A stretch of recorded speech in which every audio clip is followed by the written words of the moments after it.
Well, anyways, thanks for taking the time out to talk to me today. Absolutely. Much appreciated. I actually interviewed you like a really long time ago when I was working for Insomniac. Um, this had to been like over 5 or 6 years ago. Wow. But yeah, so been super. Well, let's do it again 5 years Yeah, later. right. It's been super awesome to watch your like career progress and like see what you're doing. And yeah, super awesome to talk to you again. So, Awesome, man. anyways, Appreciate the um, time. yeah, I always like to start off interviews by asking a little bit about your background. Okay. What did your parents listen to when you were young, and how that can influence you as an artist later? So my parents were like teens in the 70s. So like with my dad, it was like the Eagles and Zeppelin, a lot of the Beatles, like classic rock. They actually just went and saw the Eagles like reunion tour. I It love was that. hysterical. They're sending videos to me. But then my mom was like Queen and ABBA. I just like remember those CDs in the car. It was like on repeat and repeat. So like a high amount of classic rock and those kind of tunes, but still like modern stuff. I remember going to like Warehouse and like Tower Records with my Yes. dad, and like whatever we heard on like whatever was like on, it was like Kiss FM here in Los Angeles, and going like, oh, we got to go buy this CD, and like yeah, it's so funny. That's so funny. Do you feel like they had a lot to do with like your musical taste as a youngster?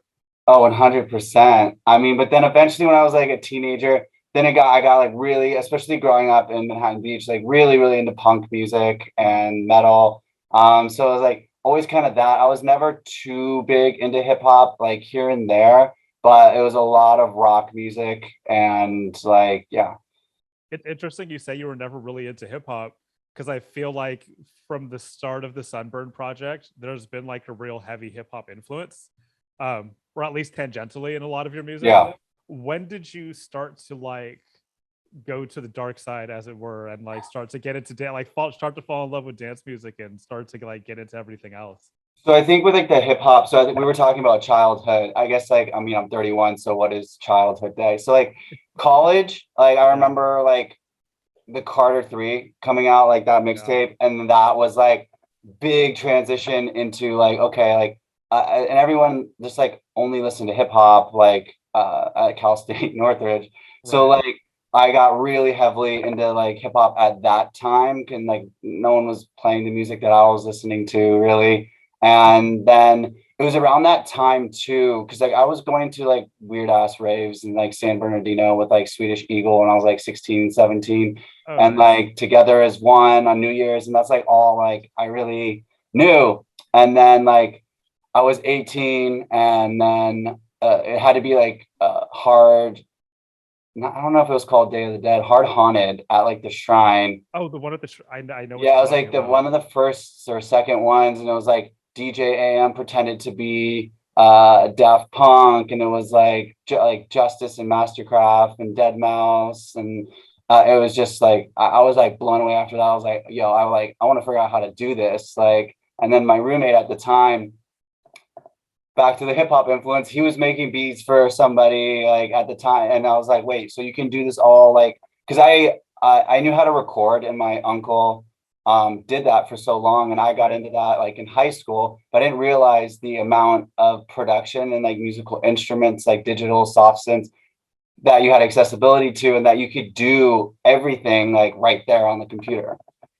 So like once you realized that it was something you could do all on your own, you were just kind of Yeah, it was sailing like with the game regime. over. Like from my going to school for film, like I didn't want to play that game. I was like not enjoying it anymore. And then once I got that, because like I already have a pretty big musical like background, and then I was like, oh, I want to learn how to DJ too, and bought like it was like a Newmark controller for tracked areas, like plastic, and like Yes. maybe like 10 inches by 10 inches, and like trying to like do that. And then me and my homie would like DJ on rooftops in what is it, like UC Santa Barbara, like was it Playa Vista? No, Del Playa, like yeah, Yeah. Del Playa. And then I met like all the blog guys from like Gotta Dance Dirty and like Danceism, and like the dudes that like ruled like where all this music came from, and no one had like a clue because it was like Beatport kind of, but it wasn't. At that point, everybody was still like heavy downloading stuff straight from the blog. Like I remember You had to put like, music on your iPod, and you still had iPods, and you put it onto your like phone. There was no streaming services, and even then, it's like I wanted to listen to it on planes or whatever, and like if you didn't have internet, even then the throttle of the internet wasn't even fast enough to play that. No, it still took forever to download a song. Yeah, sitting there for hours, yeah. And you're hoping it's good, and then too, like hoping it's good quality, but you're still playing out like 120, like 128 like kilobyte like MP3s and sets and rips and like whatever. Yeah. I've definitely embarrassed myself playing a poor quality Bloghouse tune out on big speakers, and then realizing like, oh wait, this does not sound as good as it does here as it did in my headphones when I downloaded it earlier today. I remember like deadmau5, like we were all like waiting for, I think it was like the 12 by 12 album, and like there was like whatever floating around, and it's like in the middle of like the drop, it's like this was a deadmau5 promotion or something like that, and like try to cut it out, and like just because you wanted to play it first, and like well, I mean, that was like that's a good way to get yourself into audio editing too, and into like figure out remixing, right? Yeah. There was a dude that I followed, so I like started actually on Reason. And I was following this dude. He was like the only one that was doing like the tutorials on like shit that I wanted to produce. His name was Lucky Date, and like it's like how to make the mastercrafts. I know him.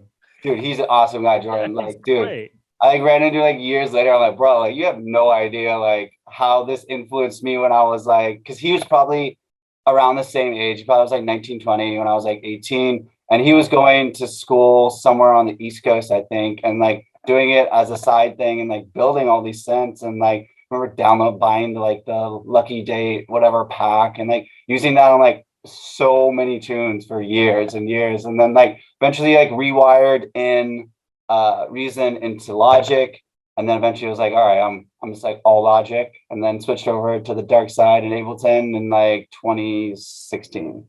Oh wow, you were late into Ableton. Yeah, super late, but like I knew how to use it all and everything like that. I was just so comfortable with Logic, and especially like recording. I still use Logic all the time for, you know, recording sessions and being able to comp correctly. And Ableton still is just not powerful enough to do it. It's lagging behind in that aspect.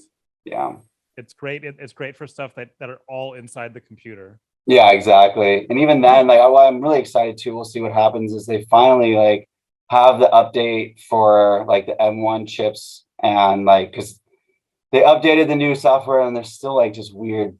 Ableton's just notorious for bugs. Oh yeah, for sure. For at least the first 6 to 8 months when it comes out. Yeah, exactly. I hope it works, and cross my fingers. Yeah. So early in your career, you were heavy into like remix work, and I was like, I mean, like the SoundCloud era, that's what everybody was doing. Yeah. That was what do you feel like you learned about being a musician or being a producer from that process?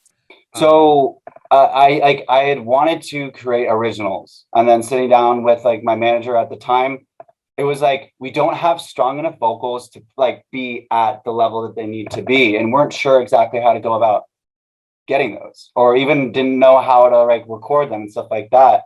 So like I had done like 2 EPs with my manager and Dr. Fresh's like college record label called Prep School. Right. And then I started like thinking to myself, I'm like, okay, like what can I do that no one else is doing? And it's like we set out to remix songs that didn't have remixes. Because at the time I was like, everybody would remix the Data Life song, and then there would be like 100 of them. And like, because you get the stems. So it was like trying to think outside the box and go like, what are remixes that no doesn't exist and that it's different than what else is out there, and to not remix dance music. Is that how you got the Ace of Base remix?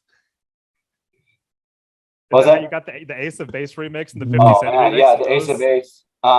Dude, it just ended up working so well. I mean, I got sued like, I don't know, like 7 years later. Are you kidding me? Yeah, I mean, we had originally had approval because like that's how like Ultra and Curly and Raindrops kind of all formed, is that the publisher, I'll leave anonymous, reached out and was like, dude, we love this remix, and like we'll let you keep it up if you come have like lunch. And we're like, okay. Yeah. And then that's how he's like, well, let me put you in the room with this like new vocal, like not new, but like working in the States because she's from Estonia, and like let's see what happens. And that's kind of how Raindrops was born, and like yeah, the whole start of my career.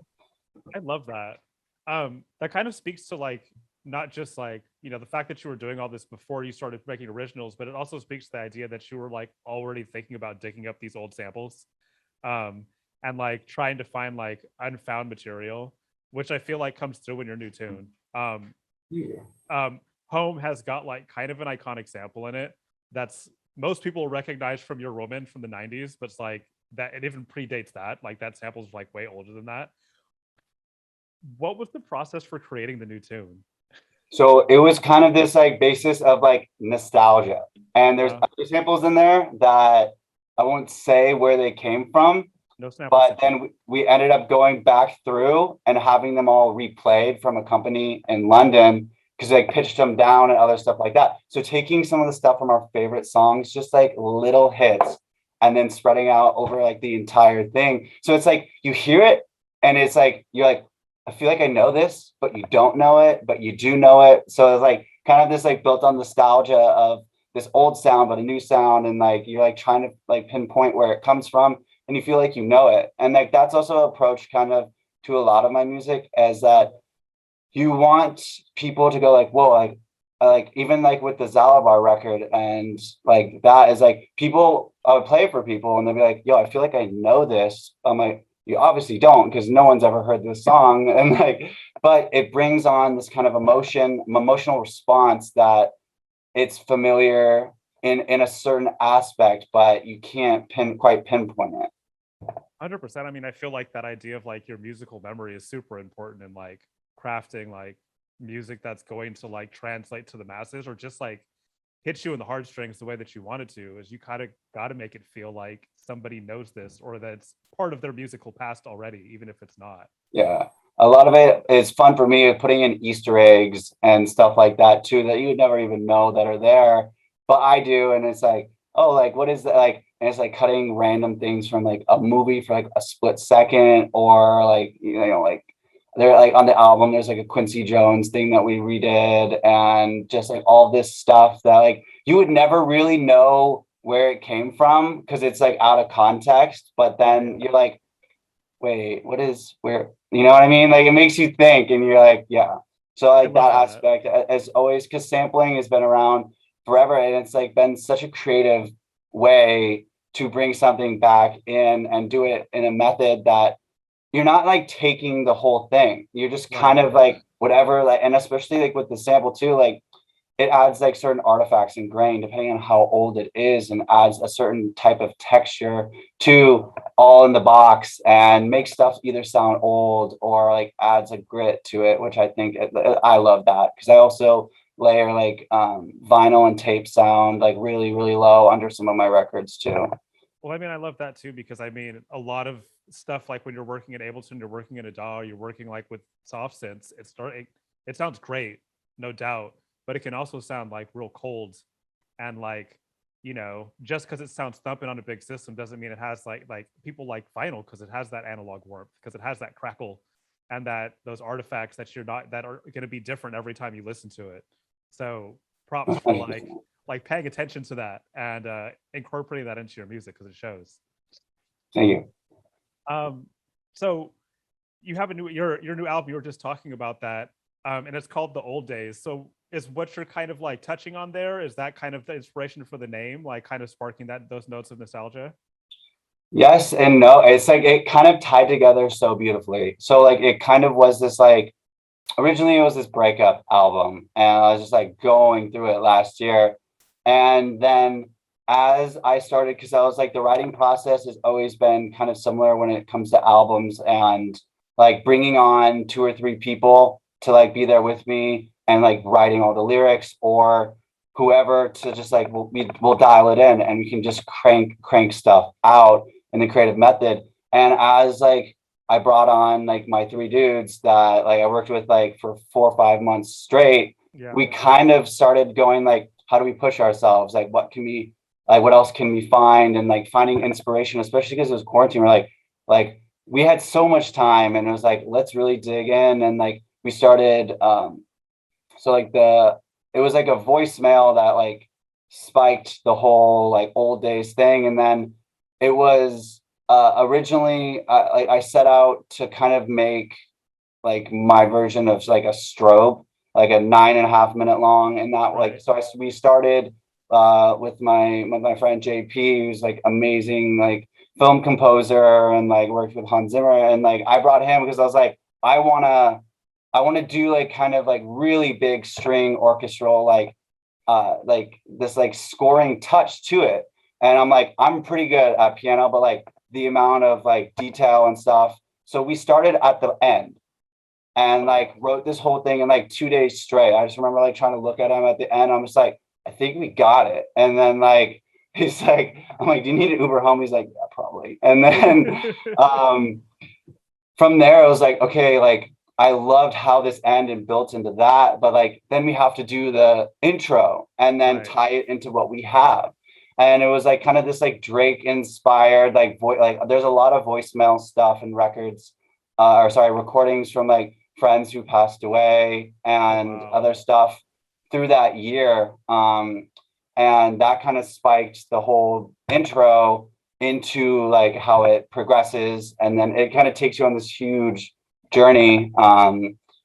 And we just kept on going like, all right, how can we add old? And then like, I was also on just like, you can kind of see over here, just like the search for analog gear. And like, that was an expensive but awesome little rabbit hole of like buying a talk box and like all this old drum like machines and like going through and just really going like, all right, what can we use this for on this song? And like, let's build something, and just really taking our time and making everything as special as possible, but also kind of like, there was another record, we'll see what happens, but it was a cover of Donna Lewis, Love Forever, like, and then it was a remix. So back to that, because I make remixes just to throw on my sets. Right. The label really loved it, and they're like, why don't we do like make it into like a cover? So I brought Cole from Move All Night, and then kind of went down that method. I try not to do too many covers, but like at least one a year of something like really special, and finding the right person, because like we'll go through, it usually starts as remixes and going like,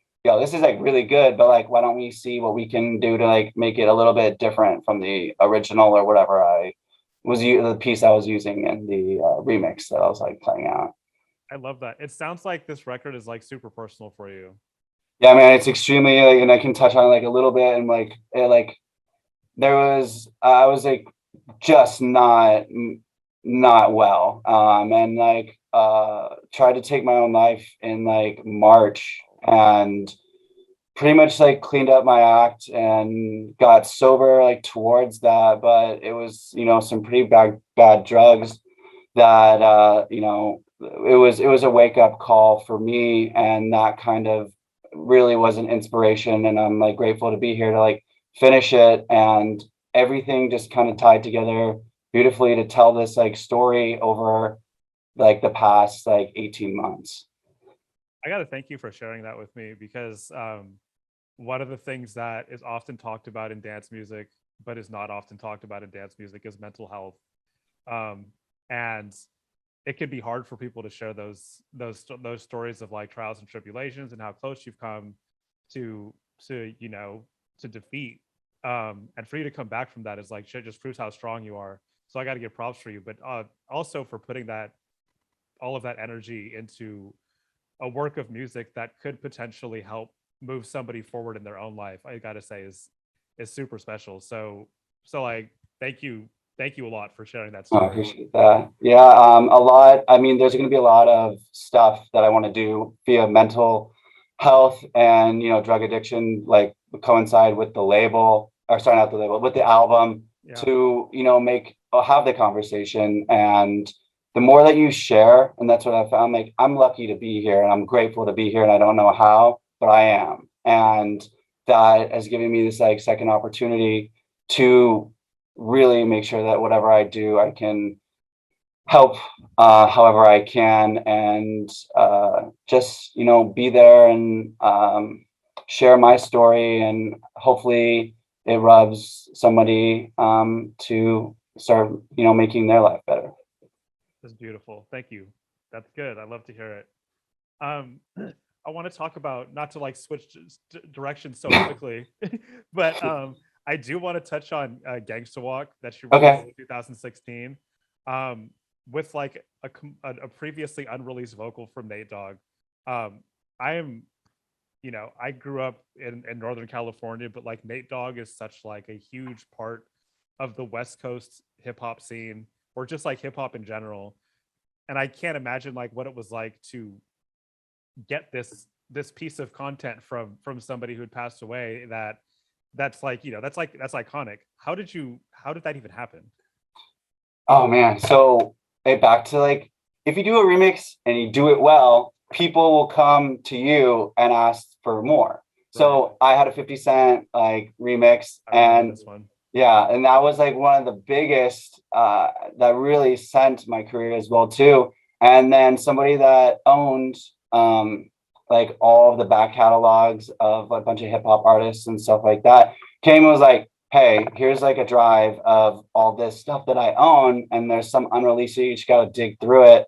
And it just like I applied the same formula as I did with the 50 Cent remix, and just like it took so long. I think I like did one version, and then I was like, all right, I gotta really think about it. And then I gave it like a month off, came back, like redid something, came back, and then it took an extremely long time, like almost a year and a half, to clear everything, track down his estate, make sure that like they were happy and that this was like also respect. Like we want to make sure everything was done in the manner of like, is this respectful? Is this something that like it's not like tarnishing his like legacy, and like, you know what I mean? Like, so everything was done with caution. And then it was like one day I was like, hey, like we're good to go. And I'm like, okay, let's do it. I was like beyond excited because like when I finished it, I was like, I always get so antsy, like let's put it out now. And like, because you're just like, you love it, and then like Yeah. over time you're just like, I am so sick of this song. So like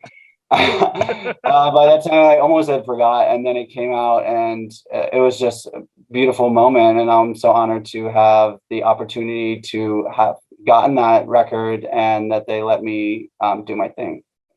I love that. You're like one of the only people that's gotten to remix, that's gotten to use his vocals since he passed, right? Yeah, I don't know any other. Yeah, it's like, what are the chances that, because it's like it was an unreleased record that just never saw the light of day. And like how many hip hop artists, like I don't know, that have those, that are actually like, because like all the stuff that doesn't make it out is generally like the B side, C side, like it's not anything that is that great, you know? Right. No, it's the Because dusty like stuff. I mean I have that. I have a back catalog of music that's like, you know, like it didn't make it on this and that, but you just have it. So like Yeah. for something like that to like just fall through the cracks, you know, and I land in my lap, I'm truly honored. Love it. All right, so I have two more things for you. The first is the last question. And Okay. then after that, I always like to end things off with what I call the speed round. Speed round is just Okay. like a bunch of quick fire questions. I haven't told you what those questions are ahead of time. And you just, we'll just see how that goes. How's that work? That sounds great. All right. So my last question, I always love to end with this, is what excites you about the future of dance music?